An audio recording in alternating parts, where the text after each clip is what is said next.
Se aproxima el fin de la campaña electoral para renovar el Congreso y 9 gubernaturas, y lo que hemos podido ver y oír en cuanto a ideas y definiciones es muy poco, muy pobre y muy escueto. Buenas noches, yo soy Ezra Shabot.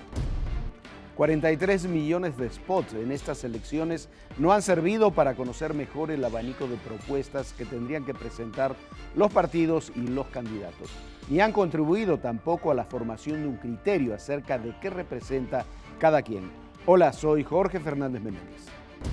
Una mayor cantidad de spots, por lo general vacíos de contenido, muy posiblemente van a arrojar el efecto contrario al que se busca: empobrecimiento de nuestra democracia y menos gente que acude a las urnas. ¿Qué tal? Soy Pablo Iriart y esto es México Confidencial.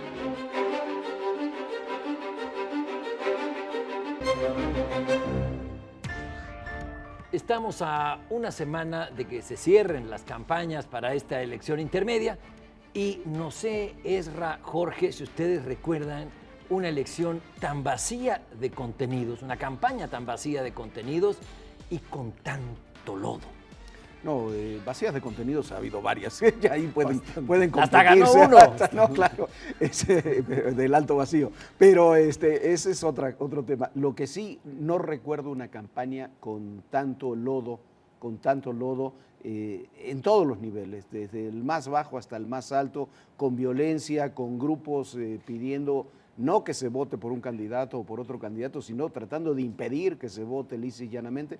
Yo no recuerdo, por lo menos en la época contemporánea, una elección de estas características, ¿no? Ni siquiera el momento, digamos, ahí de López Obrador llamando a la movilización activa, elecciones del 2009 que pudieron haber en algún momento sido pues un poco más violentas, nada frente a lo que está sucediendo ahora.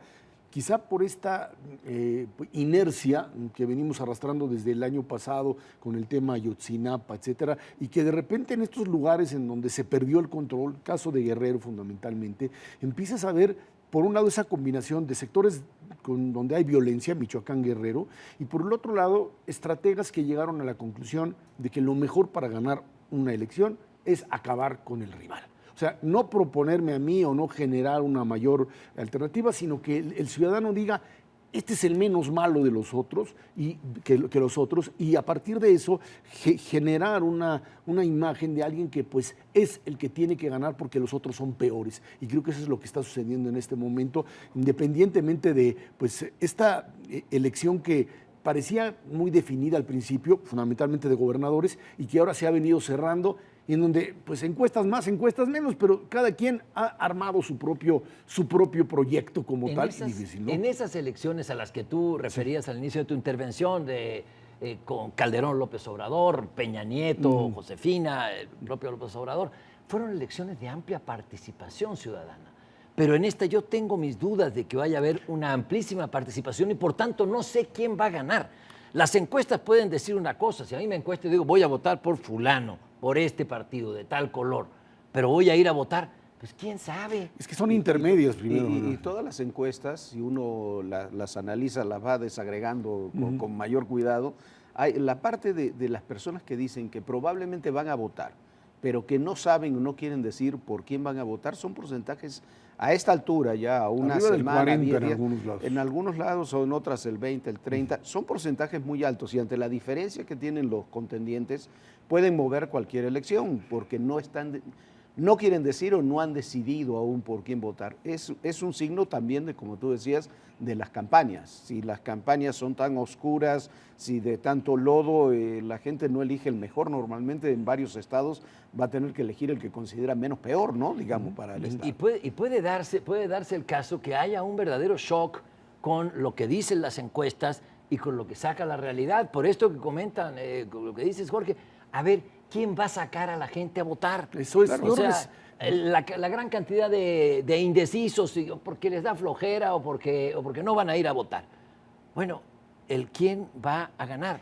Creo que aquí aparece una nueva figura que parecía totalmente inocua, que eran los candidatos independientes, que tenían problemas porque ni siquiera el propio Instituto Electoral ha podido diseñar un lineamiento claro de cuánto pueden recibir de financiamiento, cómo tienen que moverse, algo que se va a definir ya pues en estos días y que no tiene ninguna trascendencia. Yo creo que es importante aquí definir si ¿qué es lo que va a ganar? ¿La capacidad de participación de una sociedad o los aparatos de partido? ¿Quién pueda llevar a votar a la gente y de alguna manera a su gente y de esa manera ganar? Y yo creo que esta va a ser una elección diferente. Dos tipos de elecciones en realidad. En la elección federal hay que recordar, porque la gente no lo recuerda, no se conforma la Cámara de Diputados por porcentajes. Se conforman 300 de los 500 diputados, son uninominales, por mayoría simple. Aunque ganes por un voto, esa diputación, esa curul, es para ese diputado y para ese partido. El resto, lo que sobre, sí se divide proporcional. Entonces, quizás lo que nos vamos a encontrar es esa realidad por una parte y la realidad en los estados por otra parte. Entonces, quizás podemos tener resultados diferentes.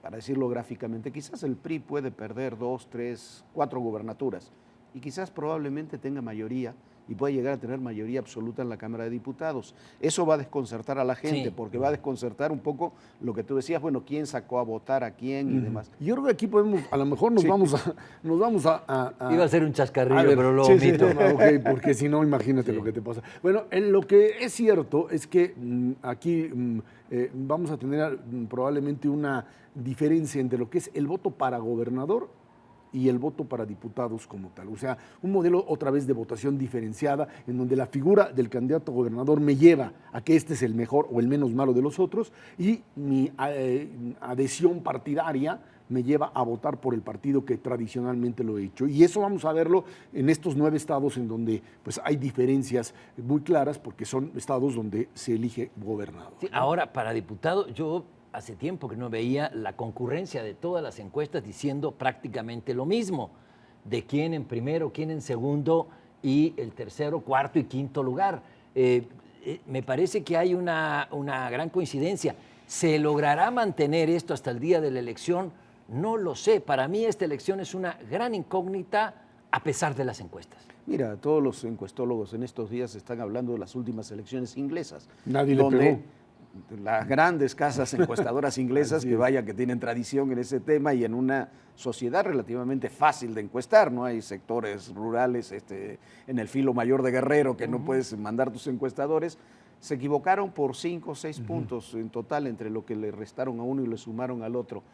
Eso significó en la Cámara de los Comunes una diferencia brutal. El Partido Conservador se quedó con mayoría absoluta, con todo el Partido Laborista quedó como una fracción muy pequeña, renunciaron los líderes del Partido Laborista y se equivocaron por 5 puntos.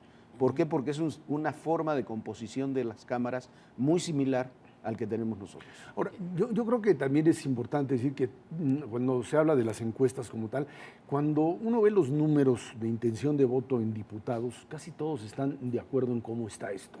En el 35% para el PRI, el 27% para el PAN, el 15% o el PRD, Morena 10%, Verde 6%, 7%, 8%, lo que sea. Casi todos están ahí. Donde empieza el relajo es en la elección para gobernador, en donde ahí sí parecería ser que realmente, dado la forma en la que se está haciendo la campaña y cómo se están manejando internamente, la técnica de las encuestas simple y sencillamente no funciona. Y lo que ha confundido también las elecciones, vuelvo a la espotización, vuelvo a la pésima planeación de esta nueva legislación electoral. Así es, creo que que nos ha inundado de rechazo a la política y que resulta que de pronto surge una persona, un político que rechaza a la política y que a lo mejor puede ganar. Es decir, estamos en una situación muy compleja, muy difícil, que al electorado no se le invita a optar por opciones claras, sino que al contrario se está alejando a la población, alejando a la ciudadanía del acto supremo de la democracia, que es el voto. Yo creo que el problema deriva de una discusión que se sigue teniendo de cómo hacer campaña política, cómo manejar el tema de la propaganda y la presencia en medios. Que si tiene que haber capital privado, no, porque entonces los independientes, los que tienen el dinero, deciden. Entonces quitas todo el dinero de la publicidad y lo vuelves pues, público y manejado con niveles de espotización como los que estamos viendo. Yo creo que entre los dos extremos tendremos que encontrar algún tipo finalmente de variable que permita un modelo mucho más racional, porque esto que vimos hoy no es una campaña, estos spots no tienen absolutamente queremos, no tiene sentido. ninguna trascendencia. Hay que buscar una otra pregunta, fórmula Jorge diferente. y Ezra. ¿Va a durar esta legislación electoral o después de estas elecciones vamos a tener un nuevo proceso para una nueva reforma política? Yo creo que como está la legislación electoral actual y como se han dado las cosas, no podemos llegar al 18 con esta legislación, con estas condiciones y con tantos desajustes. No, lo que tú decías, los candidatos independientes de verdad o no, lo cierto es Le meten todo que el está dinero. terminando el proceso y no hay normas todavía en el INE sobre cómo avanzar. Imagínate eso en una campaña presidencial. Yo creo que esta reforma, aquí lo dijimos, aquí lo platicamos, la legislación no era la adecuada, no es la adecuada y no podemos llegar al 18 con esta legislación. Yo insistiría en que habrá que encontrar un mecanismo que sea eficaz. O sea, si te vas en la discusión de dinero público, dinero privado, limitaciones, controles, yo creo que aquí ya está esto demasiado regulado. Hay una sobreregulación que lo único que ha generado es un mercado negro, un mercado paralelo, ha distorsionado totalmente el manejo. Hay que generar modelos más transparentes, que se sepa que quién tiene el dinero, quién lo dio, a quién está representando. No, dicen unos, no, ese es el modelo norteamericano, aquí no funciona. No sé si es el norteamericano o no, pero hay que simplificar y hay que transparentar y evitar caer en esta idea de que puedes regular absolutamente todo. Desde luego, hay que simplificar y veo en esta elección el gran riesgo. No me asustan los partidos o candidatos que puedan ganar, incluso del signo más contrario a uno. No, todo eso va y viene.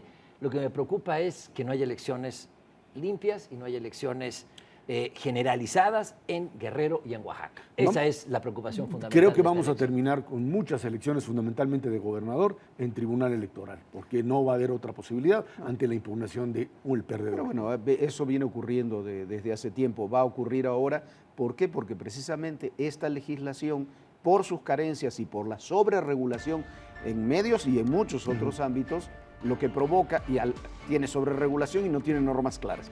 Entonces, Sí, lo que provoca peor que todavía. todo mundo puede impugnar, todo mundo. Bueno, vamos a ver, Ezra, Jorge, amigos, esto fue México Confidencial. Buenas noches.